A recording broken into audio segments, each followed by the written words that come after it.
Yung Congress, mga kababayan, ang sabi rito sa balita, naghihintay na lang ng perfect date para i-file yung impeachment complaint laban po kay Vice President Sara Duterte.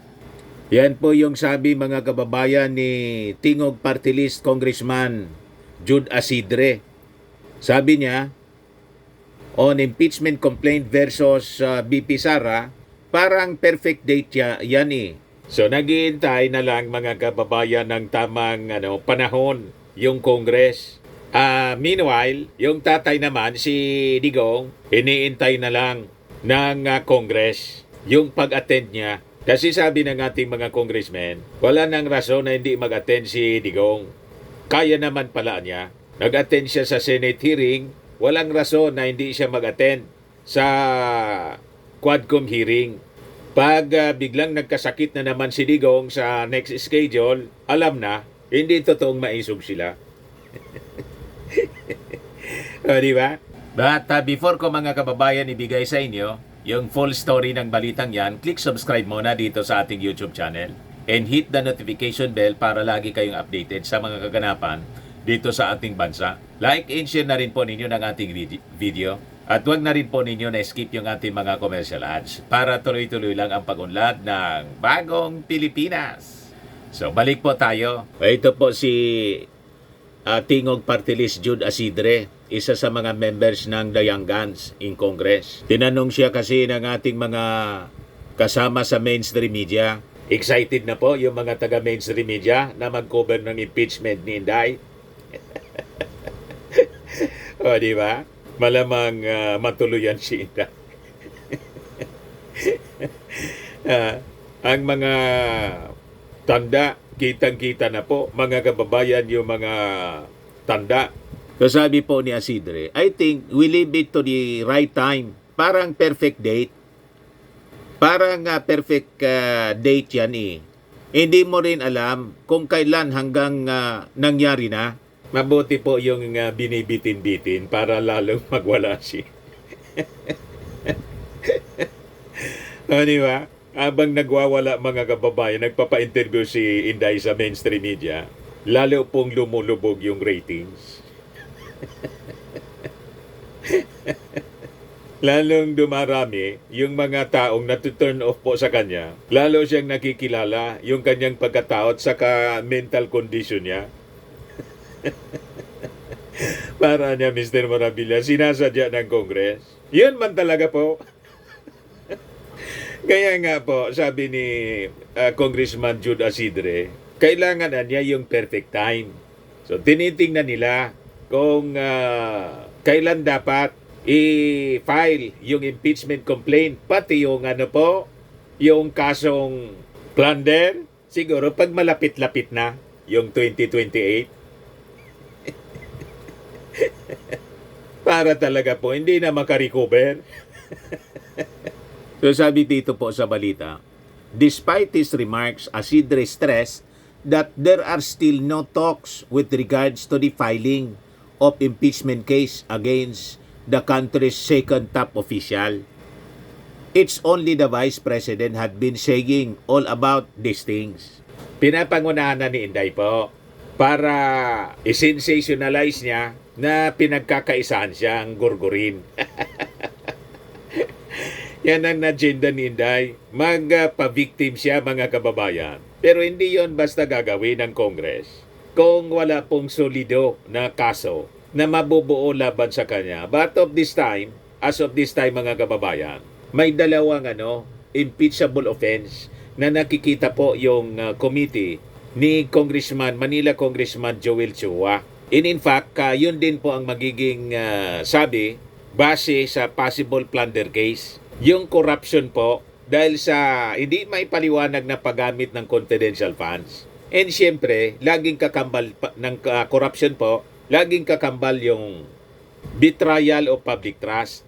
Pasok na pasok doon, mga kababayan, si Inday. Lalo na ngayon, nasa lookout order na po. Nag-request na si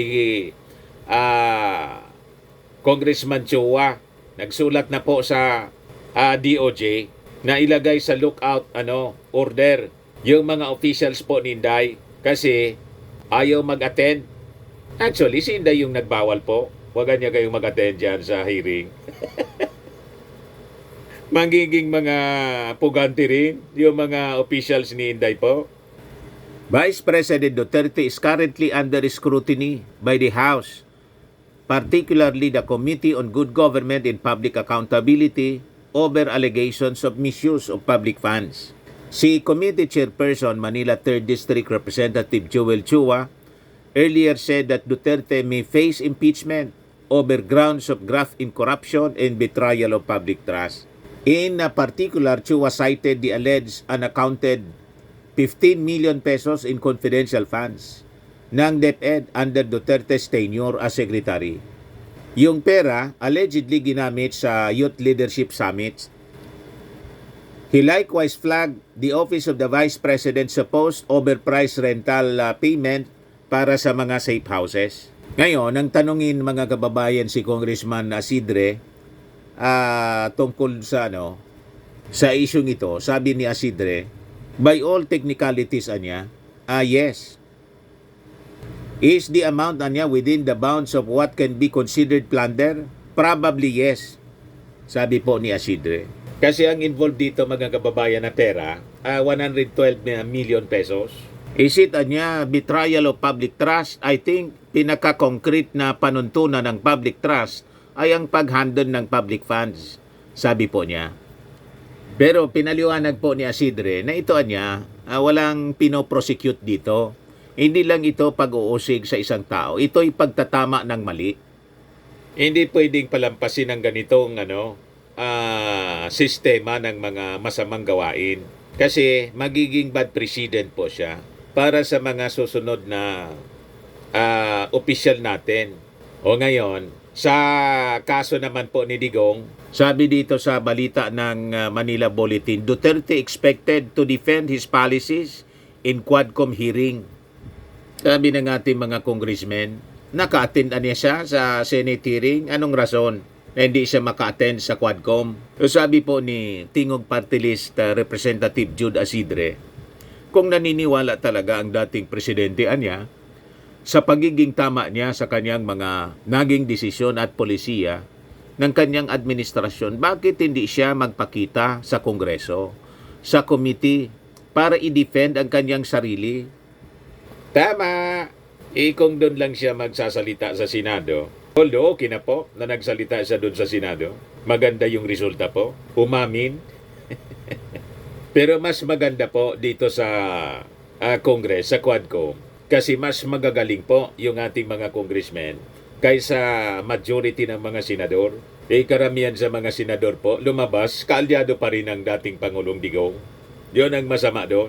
At wala man lang delikadesa yung nag-sponsor mga kababayan sa Senate investigation, sinasangkot dito po sa EJK. Yun ang masama doon. So sabi po ni Asidre, as how the committee has worked in the past, malaking bagay kung nandyan mismo ang dating presidente para ilahad yung kanyang side. Magiging kompleto lamang ang hearing kung may partisipasyon, yung partisipasyon ng presidente. Sabi pa niya, whatever material anya, whatever testimony that were taken from the hearing doon sa Senado should be recognized also, kasi all of those were taken under oath. Hindi pwedeng magpalusot si Digong na sabi ni Bato, joke man lang anya yun. Walang joke ngayon. Lagi na lang kayo nagjo-joke. Pero yung mga nangyayari, hindi po joke. Karumal-dumal yung nangyari. Panahon na seryosohin mga kababayan ang bagay na to. Tama pa? Ayan man lang mga kababayan yung ating short video. Ako po si Dante Maravillas. Bye-bye. God bless.